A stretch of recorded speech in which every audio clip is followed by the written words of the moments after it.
Emmanuel Macron, president van Frankrijk, heeft de Chinese president Xi Jinping een paard van de Franse Republikeinse Garde geschonken tijdens zijn staatsbezoek aan China. Dit is een symbool van Frans aanzien, verklaarde een woordvoerder van de Franse regering.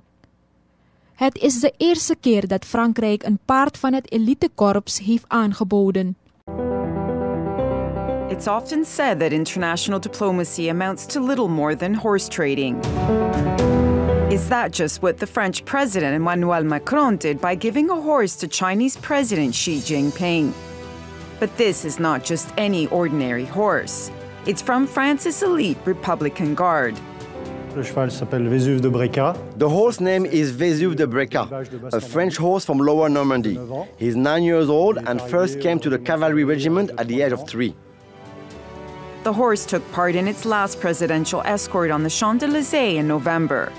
It's the first time France has offered one of its elite horses. And it's also in response to China's panda diplomacy.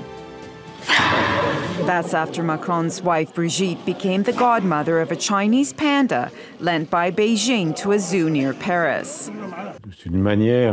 It's a way of showing his respect. It's also a way to get into the good graces of the person receiving the gift. As for Napoleon, he received many horses from Ottoman sultans, one in particular that he kept until the end of his campaigns called Vizar. So there's a long tradition of diplomatic gifts.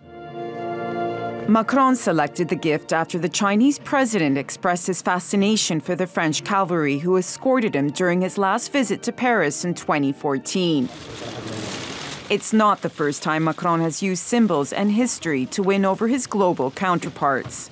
He flattered Russian President Vladimir Putin last year with a meeting at the palace of France's former monarchy.